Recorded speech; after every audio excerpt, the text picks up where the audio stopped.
जय श्रीराम. जयाचा जनी जन्मनामार्थ झाला, जयाने सदा वासनामात केला. जयाच्या मुखी सर्वदा नाम कीर्ती, नमस्कार त्या ब्रह्मचैतन्य मूर्ती. सद्गुरुनाथ महाराज की जय. जय जय रघुवीर समर्थ. जय श्रीराम. रोज 13 माळा आत्मशुद्धीसाठी या उपक्रमाअंतर्गत आपण सगळ्यांनी जो उत्स्फूर्त सहभाग नोंदवलेला आहे, आपण अतिशय उत्स्फूर्तपणे यामध्ये सहभागी झालेला आहात. ही केवळ आणि केवळ महाराजांची आणि रामरायाची कृपा आहे. आपण पहिल्या भागामध्ये जे चिंतन केलं की परनिंदा टाळा आणि उच्चार सांभाळा, आज आपण ह्या अभ्यास मालिकेतला दुसरा भाग बघत आहोत.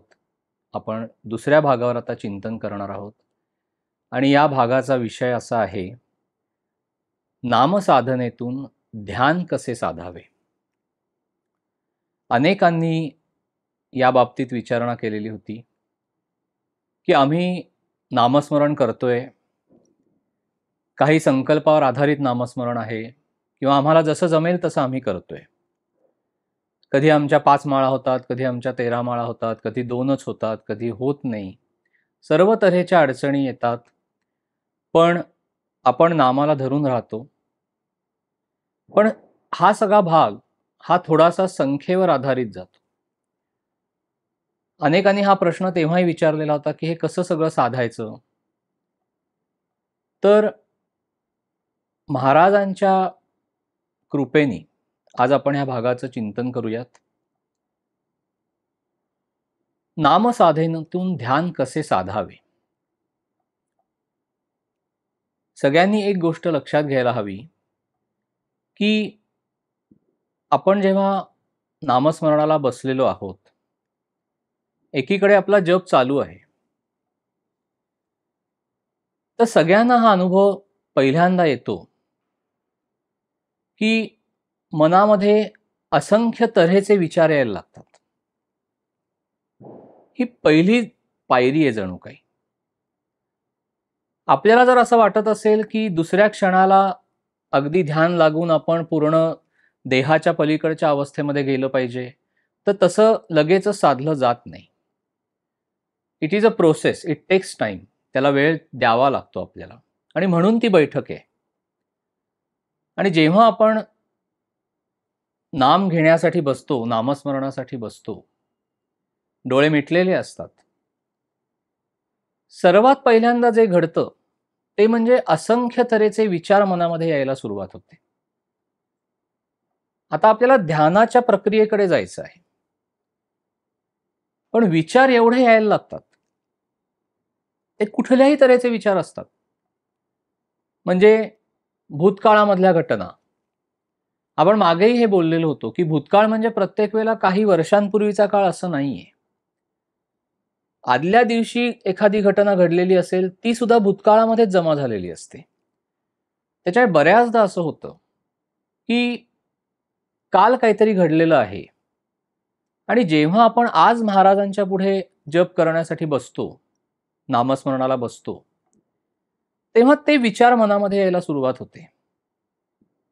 मग ती घटना जेव्हा आपल्याला त्रासदायक अशी ठरलेली असते, त्यावेळेला स्वाभाविकच त्या घटनेसंदर्भातले विचार आपल्या मनामध्ये यायला लागतात.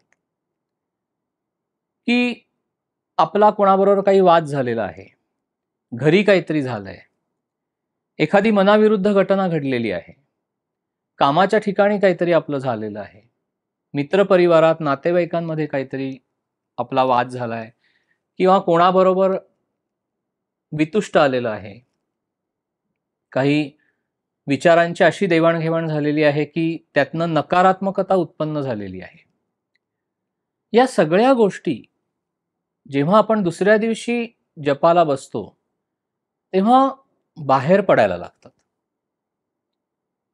काही वेळेला आपल्याला वर्तमान जगत असताना भविष्याची चिंता सतावत असते. काही डोळ्यासमोर गोष्टी असतात आणि एक प्रकारची काळजी लागलेली असते. म्हणजे महाराज म्हणतात की तुम्ही काळजी करू नका, काळजी घ्या. पण आपण काळजी करत राहतो. काळजी आणि चिंता ह्या दोन्ही गोष्टी आपल्याला भेडसावत असतात. ती भविष्यातली काळजी असते. तेही असंख्य तऱ्हेचे विचार मनामध्ये यायला सुरुवात होते, की उद्या काही असेल, परवा काही असेल, काही वर्षांनी असेल, तेव्हा आपल्या मनामध्ये तोच विचार येतो, की हे कसं होणार? हे कधी होणार? हे कशा पद्धतीने महाराज होणार?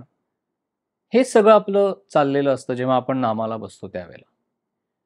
म्हणजे एकीकडे भूतकाळामध्ये घडून गेलेल्या घटनांची दुःखदायक आठवण किंवा भविष्यामध्ये ज्या काही गोष्टी समोर आलेल्या आहेत, त्याविषयीची काळजी किंवा चिंता.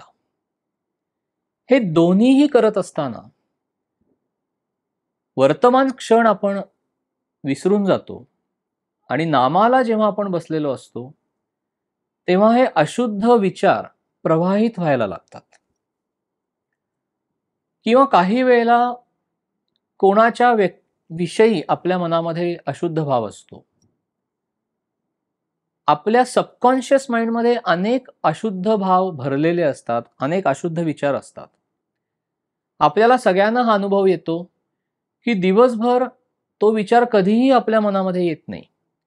पण आपण जेव्हा नामाला बसतो, तेव्हा तो विचार आपल्या मनामध्ये येतो आणि आपल्याला असं वाटतं, अरे इतका घाणेरडा विचार माझ्या मनामध्ये कसा काय आला? आणि घाबरून काही वेळेला लोक नामस्मरण करायचंच सोडून देतात, की नको बाबा, ते नामाला बसलं की सगळे विचार असंख्य अशुद्ध बाहेर येतात आणि आम्हालाच आमची लाज वाटते, की असं कसं काय आपण विचार करतोय? ते नकोच नामस्मरण. तसं नाहीये. एक गोष्ट आपण सगळ्यांनी लक्षात घेतली पाहिजे, की जेव्हा आपण नामाला बसतो, तेव्हा ते अग्निबीज आहे. नामाची धग आहे असं महाराज म्हणतात. अशुद्ध विचारांना ती नामाची धग लागते. महाराजांनी फार सुंदर उदाहरण दिलेलं आहे, की बिळामध्ये सर्प आहे. त्या सर्पाला बिळातून आपल्याला बाहेर काढायचं आहे. तर बाहेरून आपण कितीही आवाज केला, तरीही त्या आवाजाच्या आधाराने तो सर्प बिळातून बाहेर येत नाही. मग अशा वेळेला काय करतात? तर बिळामध्ये धूर सोडतात. तो धूर बिळामध्ये सोडला की तो सर्प बाहेर येतो. तर जेव्हा आपल्या मनातून अशुद्ध विचार बाहेर प्रवाहित होत असतात, तेव्हा ती पॉझिटिव्ह साईन आहे असं मानायला हवं. कारण नामाची धग आपल्या अशुद्ध विचारांना लागतीये आणि अशुद्ध विचार बाहेर येत आहेत. त्याच्यामुळे आपण विचार आलेत म्हणून घाबरून जायचं नाही. त्यामुळे विचारांना वाहू देत. घाबरून जाऊ नका, की अरे हे असे काय विचार माझ्या मनामध्ये येत आहेत. आता सद्गुरूंनी ह्याला फार सुंदर मार्ग सांगितलाय. आपण आता ध्यानाच्या प्रक्रियेकडे जातोय बरं का. आता संख्या किती माळा झाल्या हे थोड्या वेळासाठी बाजूला ठेवा सगळ्यांनी. कारण काही जणांचं असं एक मत होतं, की एक माळ पूर्ण झाली, की पुन्हा आम्हाला दुसरी माळ करायच्या वेळेला आमचं मग ध्यान हे होतं. सिंक्रोनायझेशन आपल्याला करता आलं पाहिजे. आपल्याला साधायचं काय आहे? तर आपल्याला ध्यान प्रक्रियेमध्ये जायचंय. एकीकडे आपला जप चालू आहे. तर जप सुरू झालेला आहे. मगाशी आपण बघितलं त्याप्रमाणे विचार वाहून द्यायचेत. महाराज म्हणतात, की तुम्ही त्या विचारांच्या मागे जाऊ नका. जे विचार येतायत, जे विचार वाहतायत, त्यांच्याकडे तुम्ही त्रयस्थ दृष्टीने पहा. म्हणजे आपणच आपल्या विचारांकडे त्रयस्थ दृष्टीने पाहायचं, की अरे असा विचार येतोय का माझ्या मनामध्ये? ठीक आहे. असा विचार येतोय माझ्या मनात? ठीक आहे. आपण काय करतो, की एक विचार मनामध्ये आला, की त्याला आपण अजून एक विचार पुन्हा जोडतो. मग ती विचारांची साखळी तयार होते. मग एका विचारातून दुसरा विचार, दुसऱ्या विचारातून तिसरा विचार. विचार अक्षरशः साखळी रूपाने इतके पुढे पुढे जात राहतात, की आपलं ध्यान ह्या सर्व गोष्टी अक्षरशः पणाला लागतात. असं आपल्याला काहीही करायचं नाहीये. म्हणून महाराजांनी याच्यावर फार छान उपाय सांगितलेला आहे, की तुम्ही भगवंताला कल्पनेने सगुण रूपामध्ये जेव्हा आपण जप करतोय, नामस्मरण करतोय, तेव्हा तुम्ही त्याला सगुण रूपामध्ये आणा, कल्पनेने आणा. डोळे मिटलेले आहेत, अंतःचक्षुनी आता परमात्म्याला बघायचंय. आता इथे रूपाचं ध्यान आपल्याला पहिल्यांदा करायचंय. पहा, महाराजांनीच सांगितलंय की सगुण पूजा करावी. पण ती सगुण पूजा कुठल्या माध्यमातून करायची? मानस पूजेच्या माध्यमातून. बघा, एकीकडे आपण मानस पूजा करतोय, पण शेवटी महाराज काय म्हणतायत की कल्पनेने परमात्म्याला सगुण रूपामध्ये तुमच्या अंतःचक्षु समोर आणा. म्हणजे हे रूपाचं ध्यान आहे. बघा, विचारांची एक प्रक्रिया असते. साधारण पहिली 10 ते 15 मिनिटं ह्या विचार वाहून जाण्यामध्ये आपल्याला द्यावी लागतात. त्याच वेळेला रूपाला नजरेसमोर आणायचं, अंतःचक्षु समोर आपण आणायचं. रूपाला, भगवंताच्या, त्या भगवंताचं नाम आपण घेत असू, त्या भगवंताची जी सगुण मूर्ती आहे किंवा सगुण रूप आहे, त्याला आपण आपल्या नजरेसमोर आणायचं आणि आपलं ध्यान पहिल्यांदा त्या सगुण रूपाशी कनेक्ट करायचं, त्याला ते चिकटवायचं, त्याला ते जोडायचं. म्हणजे आपण रामरायाचं ध्यान करत असू तर धनुष्यबाण हातामध्ये धारण केलेले रामराय, शेजारी सीतामाई उभे आहेत, लक्ष्मणजी एकीकडे उभे आहेत, मारुतीराय आहेत. ही ती सगुण रूपाची त्यांची ध्यान मुद्रा आपण डोळ्यासमोर आणायची आणि आपलं ध्यान लावायचंय. जर तुम्ही श्रीकृष्ण परमात्म्याचं ध्यान करत असाल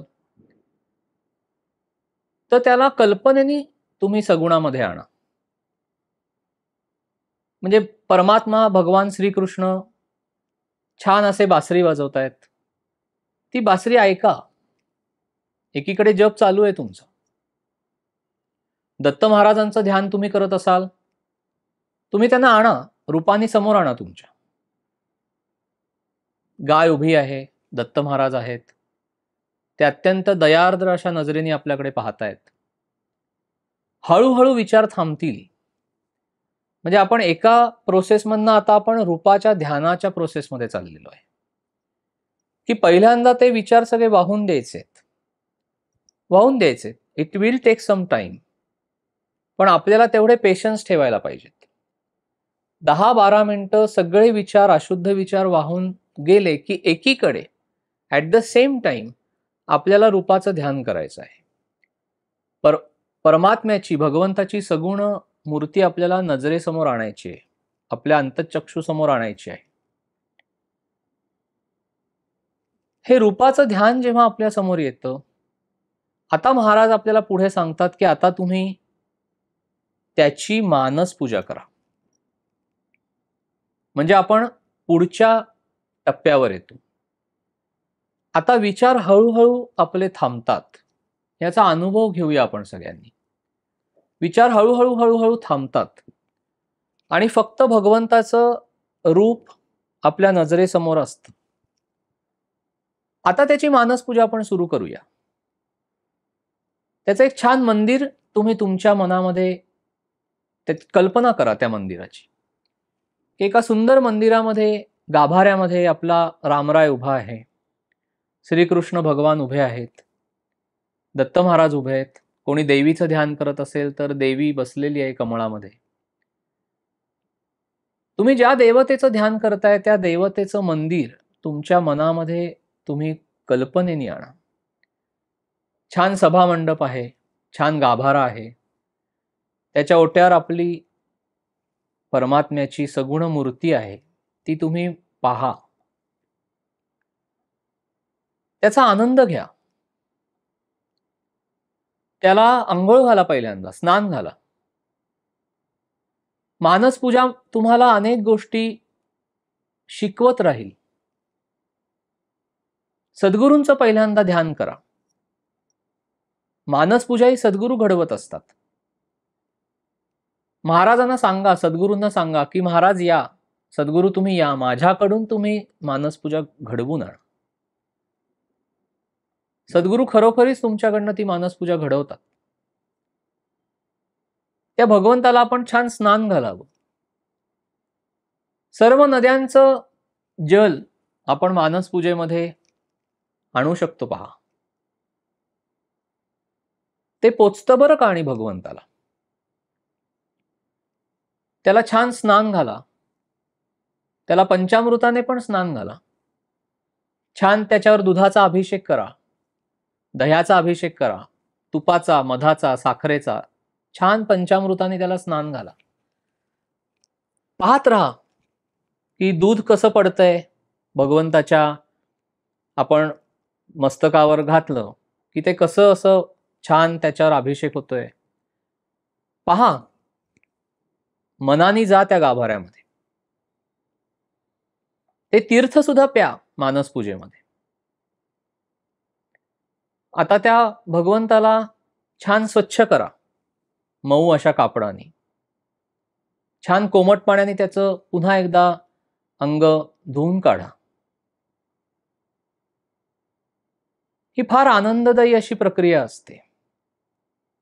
त्याचं छान अंग स्वच्छ पुसून झालं की त्याला भरजरी कपडे घाला, त्याला दागदागिने घाला, त्याला सुवासिक फुलांचे हार घाला, त्याला अत्तर लावा, त्याला छान नैवेद्य दाखवा. जो तुम्हाला वाटेल तो तुम्ही क्षणार्धात मानसपूजेमध्ये तो हजर होतो पहा. आणि हा बऱ्याच लोकांनी अनुभव घेतलेलाही असेल की आपण जे सकाळी मानसपूजेमध्ये दाखवतो ना भगवंताला, तो पदार्थ दिवसभरात कधीतरी तुम्हाला खायला मिळतो पहा. हा अनुभव खूप लोकांनी घेतलेला आहे. तुम्ही सगळ्यांनी घेतलेला अस. आणि आपण म्हणतो, अरे आज सकाळीच मी कृष्णाला आम्रखंड मानसपूजेमध्ये नैवेद्य म्हणून दाखवलं, आज मला कृष्णाने आम्रखंड खरंच खायला दिलं. हा भगवंताने दिलेला प्रसाद आहे आपल्याला. आपल्याला असं वाटतं की मानसपूजा करून काय होणार आहे. तसं नाहीये. मानसपूजेमध्ये देव तुमच्या अंतरंगामध्ये जागृत होतो.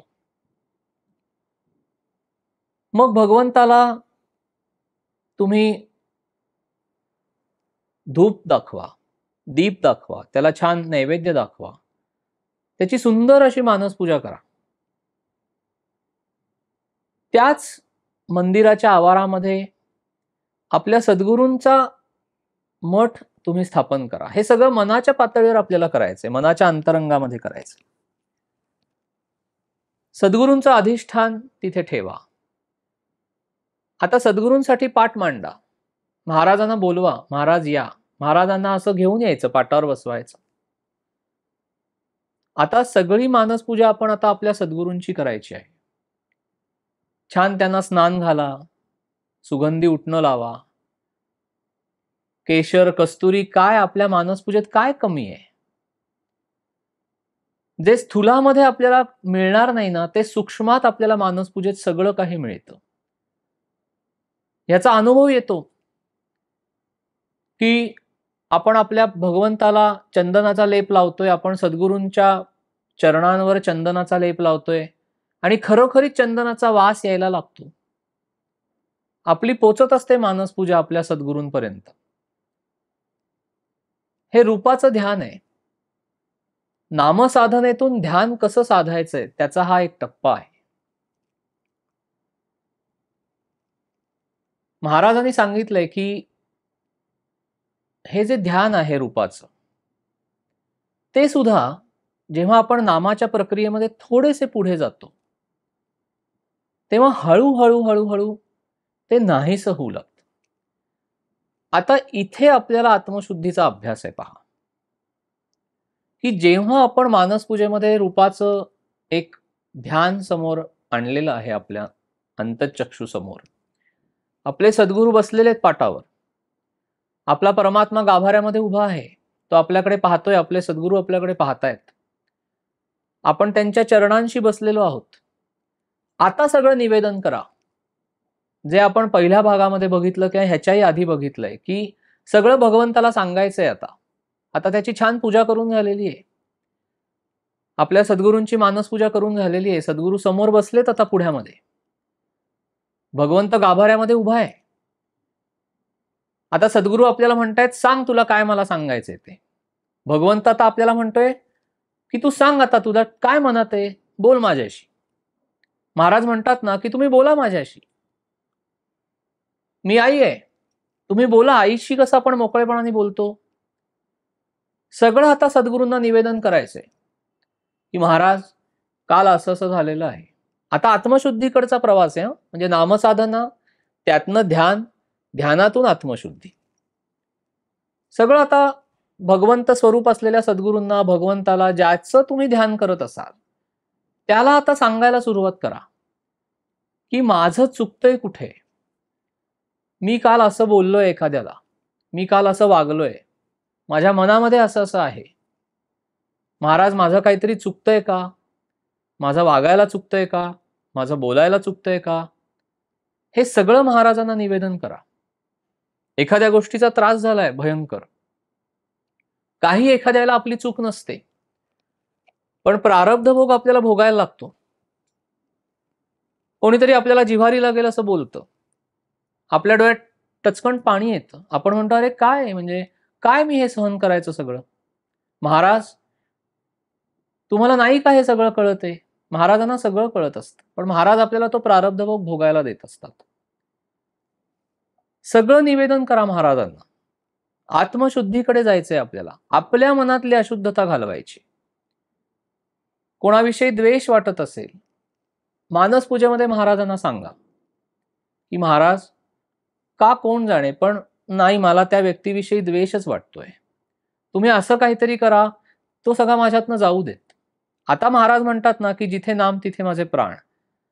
भयंकर नामाचा सपाटा लावायचा. हळूहळू द्वेषबुद्धी आपली कमी होते. काही वेळेला आपल्याला मत्सर वाटतो. एखाद्याच्या घरी जाऊन आलं, की आपण नकळत त्याच्या घराची आणि आपल्या घराची तुलना करतो. एखाद्याच्या गाडीतनं फिरून आलो, की नकळत आपली तुलना होते, की अरे केवढी मोठी गाडी आहे त्याच्याकडे. ह्या अगदी व्यवहारातल्या साध्या गोष्टी आपण रोज अनुभवत असतो, की व्यवहारामध्ये एखाद्याला जर काही मिळालेलं असेल, तर त्याची कळत नकळत आपण तुलना करतो. आणि ही गोष्ट फक्त व्यवहारात होते असं नाहीये, अध्यात्मामध्ये सुद्धा आता तुलना होते. तो महाराजांच्या किती जवळ आहे, मी किती जवळ आहे, माझी साधना, त्याची साधना, मग पूर्व पुण्याई, सगळं बोलत राहायचं आपण.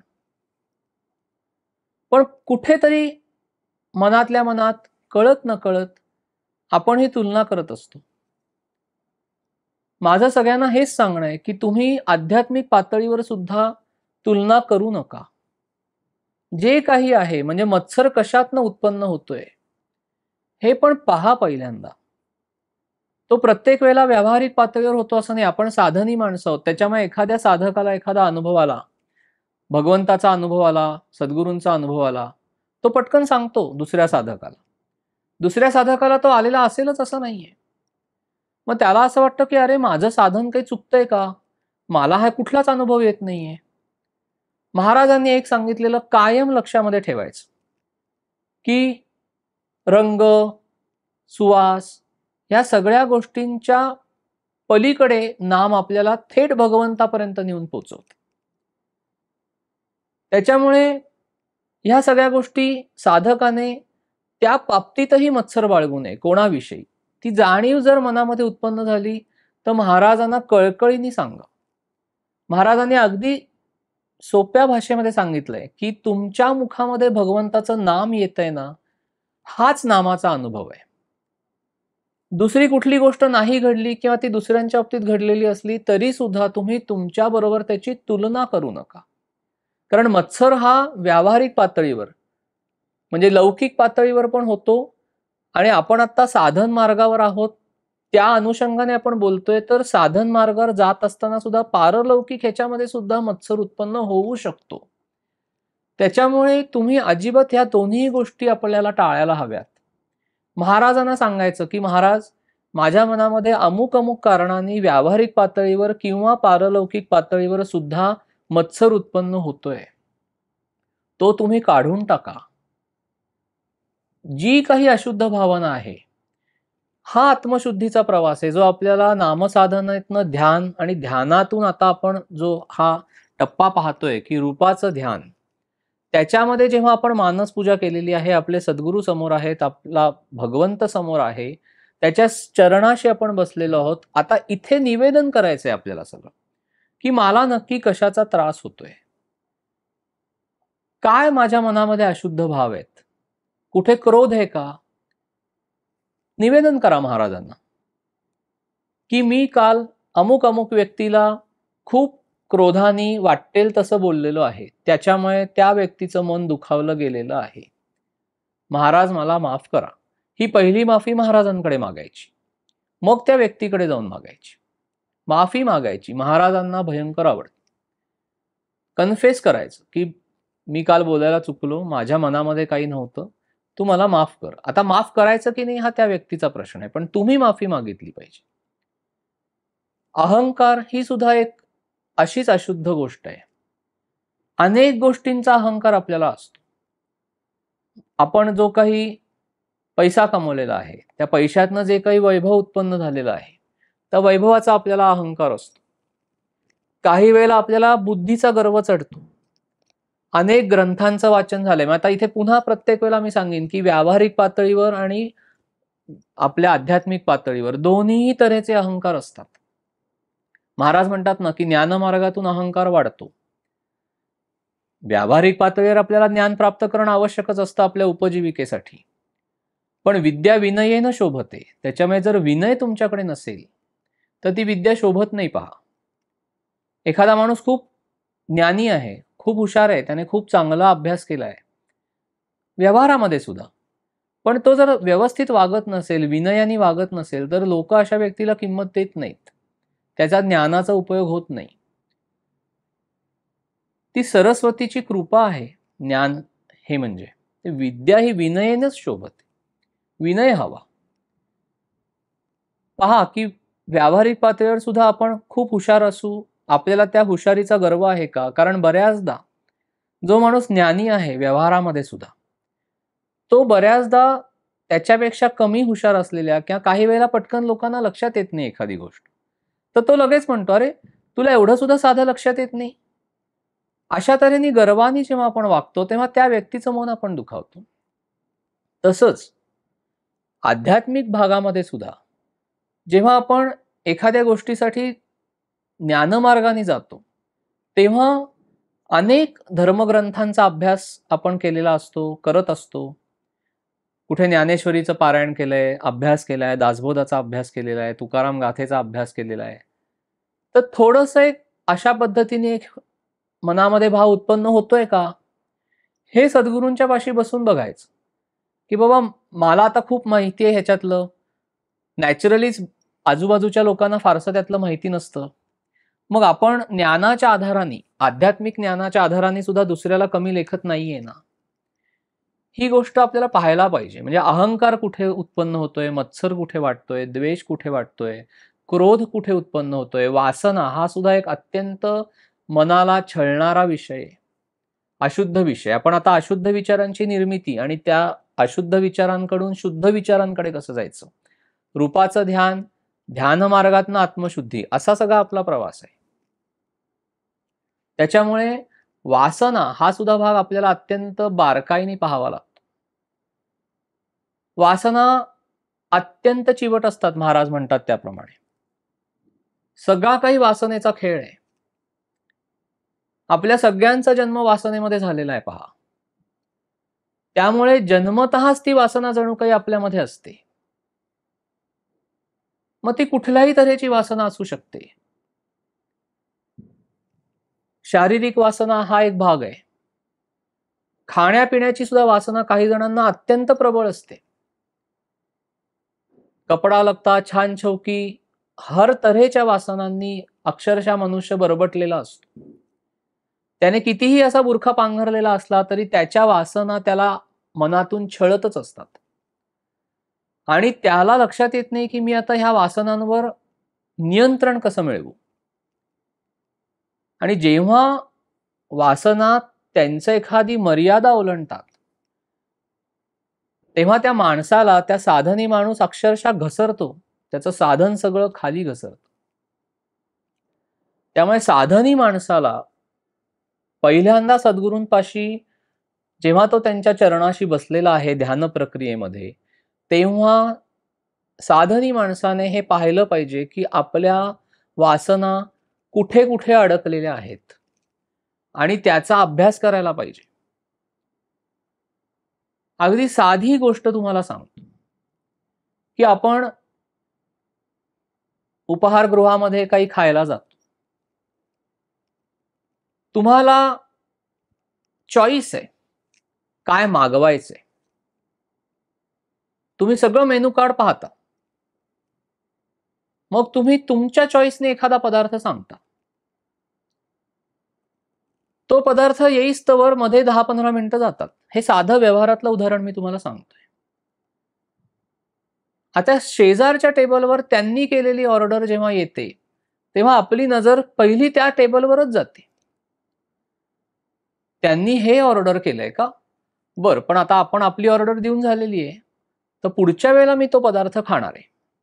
म्हणजे हे आधीच आपण सगळं ठरवून मोकळे होतो. म्हणजे इतकी खाण्यामध्ये वासना आपली अडकलेली असते. कुठे वासना आपली अडकली आहे हे पहिलं तुम्ही शोधून काढा. शारीरिक वासना आहे का?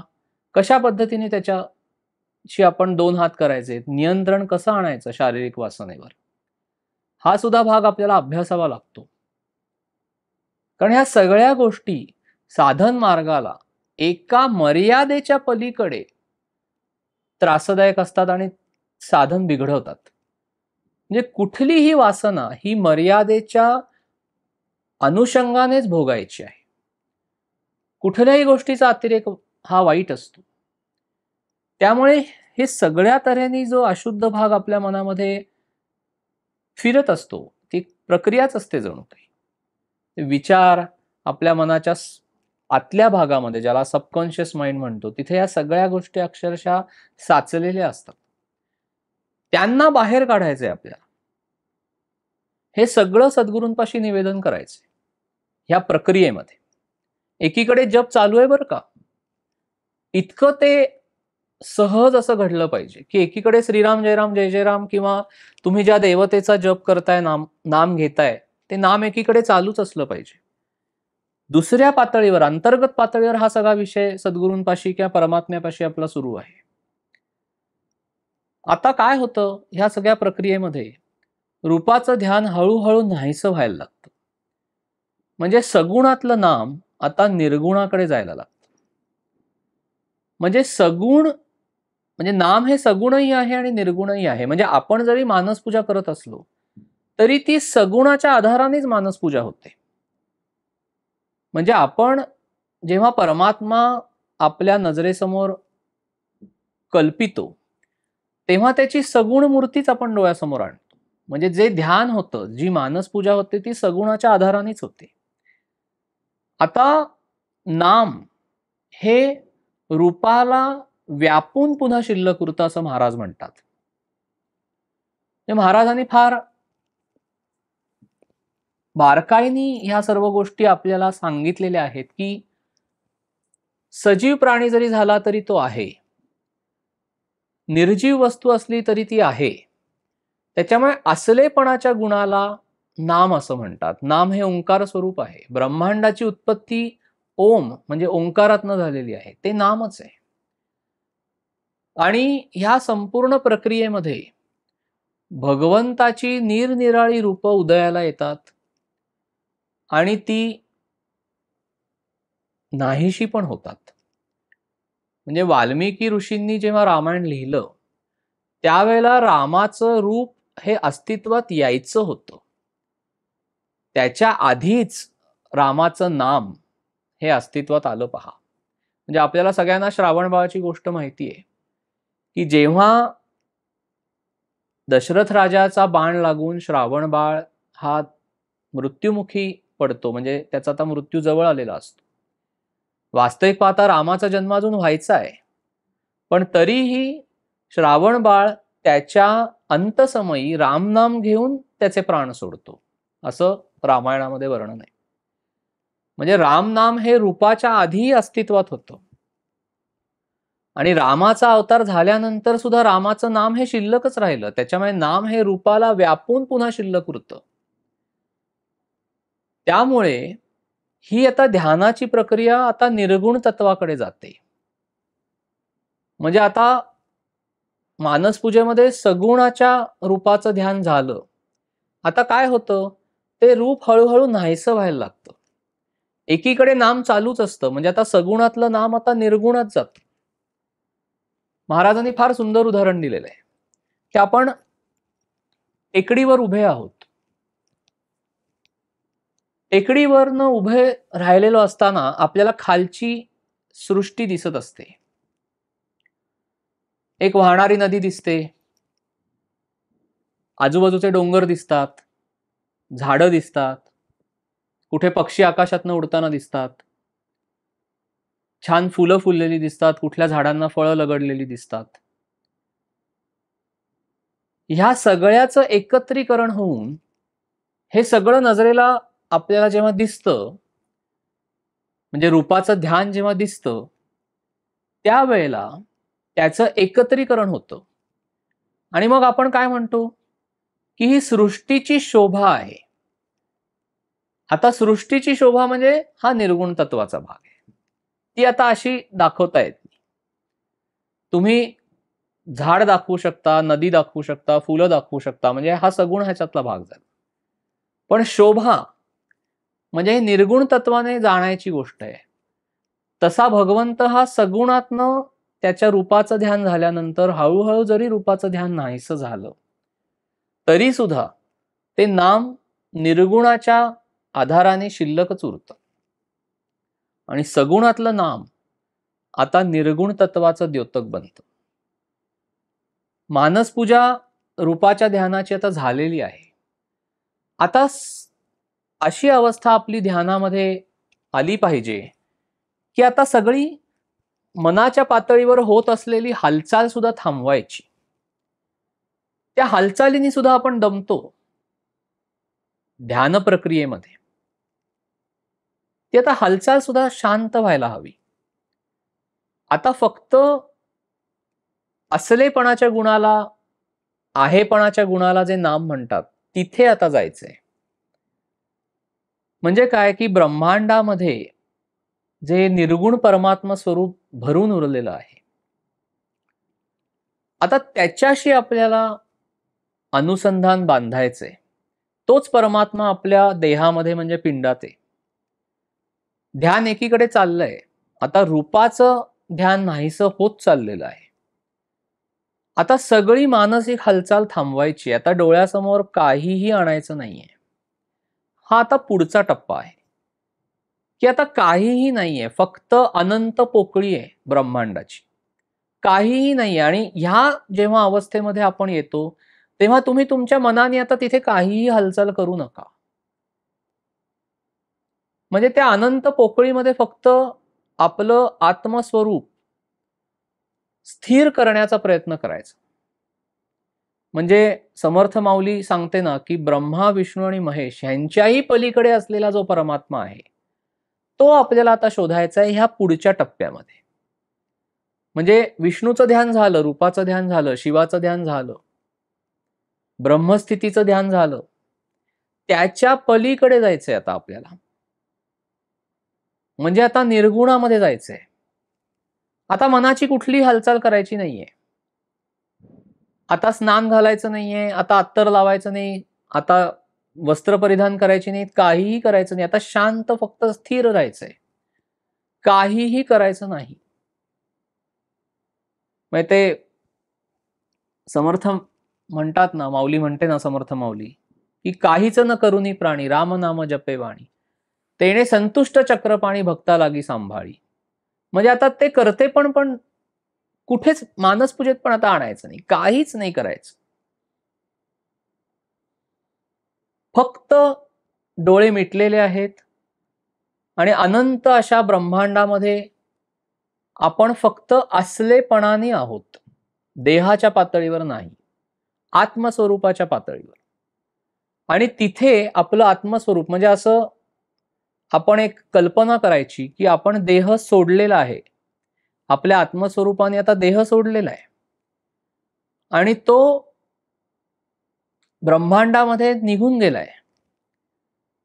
तर तो स्थिर करायचा आणि त्या स्थिर अवस्थेमध्ये जास्तीत जास्त राहण्याचा प्रयत्न करायचा. ही सगळी प्रक्रिया चाललेली असताना जेव्हा जेव्हा आपली एकाग्रता भंग पावते, त्यावेळेला महाराजांनी आपल्याला जे सांगितलेलं आहे की आपण घेत असलेलं नाम आपल्या कानाने ऐकायचं. ते ऐकायला येतं, त्याच्यासाठी वैखरीने ते मोठ्याने म्हणण्याची आवश्यकता नसते. ते ऐकायचं आणि दुसरं जे महाराजांनी सांगितलंय की त्यावेळेला श्वासावर नाम घेण्याचा प्रयत्न करायचा. म्हणजे ज्या वेळेला आपण ह्या टप्प्यामध्ये आहोत, आपण आपल्या आत्मस्वरूपाला ब्रह्मांडाच्या ठिकाणी स्थिर केलेलं आहे ध्यानामध्ये. तिथे कुठलीही हालचाल नाहीये, कुठलंही रूपाचं ध्यान नाहीये, कुठलंही सगुणाचं ध्यान नाहीये. फक्त भगवंत निर्गुण निराकार अशा अवस्थेमध्ये तो आहे. तिथे आपल्याला आपलं आत्मस्वरूप फक्त घेऊन जायचंय ध्यानाच्या प्रक्रियेत आणि स्थिर करायचंय. हे करत असताना जर आपल्याला स्थिर करण्यासाठी श्वासावर नाम घेण्याची अत्यंत मदत होते. म्हणजे जेव्हा आपण श्वास घेतो तो पूर्ण खेचून घ्यायचा. त्याच वेळेला श्रीराम जय राम जय जय राम किंवा ज्या देवतेचा मंत्र आपण म्हणत असू, कारण आता नाम हे निर्गुणामध्ये गेलेलं आहे, तर तो मंत्र किंवा श्रीराम जय राम जय जय राम हे म्हणत तो सगळा श्वास खेचायचा, तो मस्तकामध्ये फिरवायचा ब्रह्मरंध्रापर्यंत आणि परत श्रीराम जय राम जय जय राम म्हणत तो सोडायचा आहे, रिलीज करायचा आहे. ही प्रक्रिया एकीकडे चालू करायची आणि आपलं पूर्ण प्राण असे रोधून धरल्यासारखे करायचे आणि आपल्या आत्मस्वरूपाला स्थिर करायचं, जिथे कुठलीही हालचाल नाहीये, काहीही नाहीये. आणि हा ध्यानाचा पुढचा टप्पा आहे की जिथे आपल्याला स्थिर व्हायचं आहे. आणि असं ध्यान एकदा लागलं की मग ते भगवंताकडे आणि सद्गुरूंकडे सोपवून द्यायचं. आत्मस्वरूपाची ती परमात्मा स्वरूपाशी असलेली जोड आहे, ते सांधलं जातं, ती साखळी तयार होते, बंध तयार होतो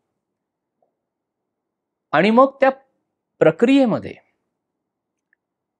अजिबात घाई करायची नाही, शांत राहायचं आणि जितका वेळ हे ध्यान चालेल तितक्या वेळ ते चालून द्या. म्हणजे आता 45 मिनिटं झाली, 50 मिनिटं झाली, आपला उपक्रम तेवढाच आहे, 13 माळा पण एकीकडे झाल्या, थांबा, टेक्निकल होऊ नका. तिथपर्यंत आलायत ना, रिलीज होण्यासाठी थोडा वेळ द्या, पुढची 5-10 मिनिटं आणि हळूहळू हळूहळू तुम्ही त्या ध्यानावस्थेमधनं खाली या. जेव्हा ती अवस्था आपण टिकवण्याचा जास्तीत जास्त प्रयत्न करावा, स्थिर व्हावं, कुठलीही हालचाल नाही, कुठलाही व्यावहारिक पातळीवरचा विचार नाही, कुठला आध्यात्मिक पातळीवरचा सुद्धा विचार नाही, कुठलं दैवी दर्शन नाही, काही नाही, काही नाही. खरा परमात्मा हा त्याच्याही पलीकडे आहे, हे समर्थ माऊलींनी सांगितलेलं आहे. त्या परमात्म्याशी अनुसंधान गाठायचं आहे आपल्याला. त्यामुळे तिथे आपल्या आत्मस्वरूपाला स्थिर करावं आणि शांत राहावं. मग हळूहळू हळूहळू ध्यानाच्या प्रक्रियेतनं आपण बाहेर पडावं, शांत व्हावं. डोळे जे आतनं खेचले गेलेले असतात ते हळूहळू मोकळे होतात. मग डोळे उघडावेत. मग आपण ज्या सद्गुरूंच्या तसबिरीपुढे, आपल्या भगवंताच्या तसबिरीपुढे आसन घालून बसलेलो आहोत, त्यांना एकदा प्रेमभराने पाहावं आणि मग आपण महाराजांच्या तत्वज्ञानाचा जो अभ्यास करतो आहे, ते दिवसभर आपल्याला आपल्या वर्तणुकीतून आपल्या विचारांच्या शुद्धतेकडे आपल्याला जायचंय. तो सगळा विषय मनामध्ये साठवावा आणि मग आपण आपल्या पुढच्या कामाला लागावं. अशा तऱ्हेची उपासना आपल्याला आता सगळ्यांना करायची आहे आणि अशा पद्धतीने आपल्याला हळूहळू ह्या मार्गावरनं सद्गुरू आपल्याला घेऊन जातील अशी मी आशा व्यक्त करतो, अशी प्रार्थना मी सद्गुरूंपाशी करतो, भगवंतापाशी करतो, रामरायापाशी करतो. आपल्या सगळ्यांनाच महाराजांनी सांभाळावं, खूप प्रेम भगवंताचं आपल्याला लागावं महाराजांच्या कृपेनी आणि ह्या नामसाधनेच्या माध्यमातून आपल्याला छान ध्यान प्रक्रियेचा अनुभव यावा, ही सद्गुरूंच्या चरणी प्रार्थना. जय श्रीराम.